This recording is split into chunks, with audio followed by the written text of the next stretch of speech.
Now coming back to our code to get the selected value, first of all we need to get the spinner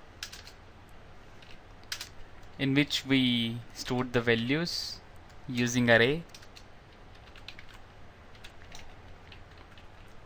and just initialize the spinner in onCreate method using findView by ID method. You can see that has popped up here. Since this is a spinner, we need to cast this accordingly.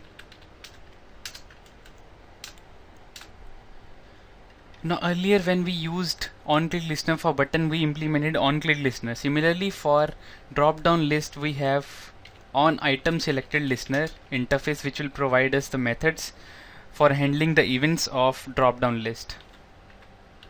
Just type on item and just select on item selected listener. Again, as this is an interface, we need to implement all the methods, and it has implemented the methods for us. And right now we'll be working only in this method on item selected listener. We don't have anything to do or functionality to do in on nothing selected, so we'll be just modifying the code in this method.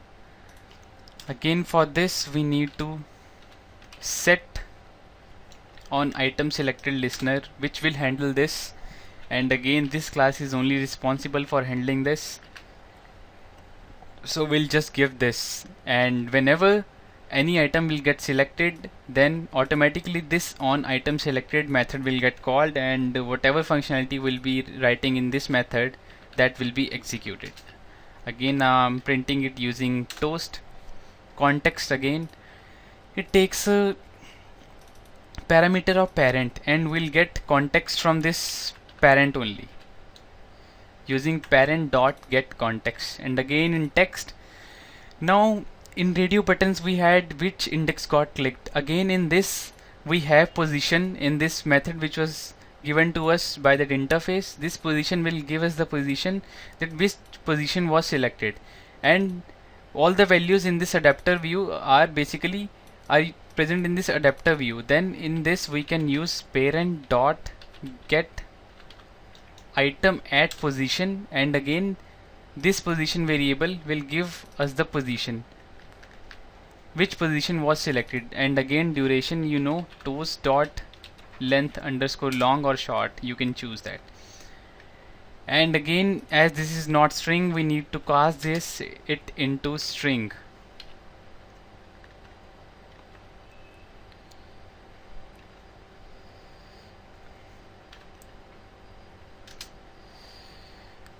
Either you can do this string dot value of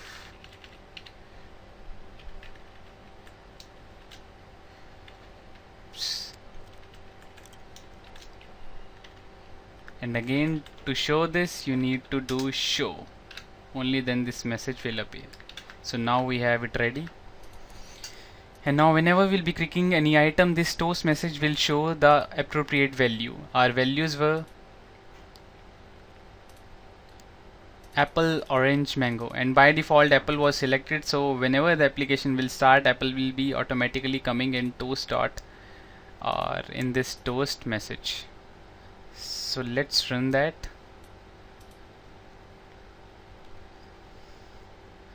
Our class, I'm running our app. Let's launch the app.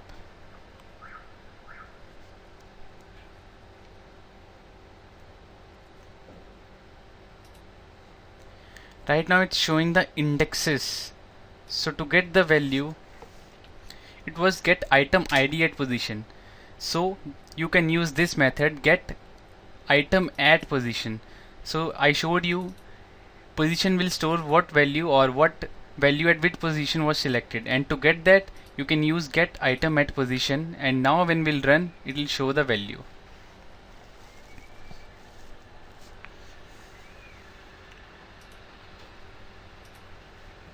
Let's wait for the launch to happen. I'm opening up the app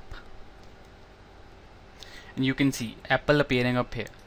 So there are two methods, get item ID at position. Either you can select the ID, or if you want to get the value, you you'll be just using this method get item and position will be given to you by this method, and this method we inherited from this on-click listener interface. And if I select some other value, suppose I select mango, then it will give mango. So this is how you get the selected value from an Android spinner or a drop down list.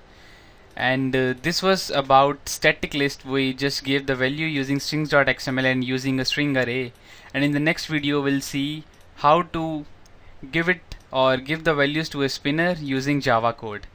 So we'll be seeing that in next video. So thanks for watching.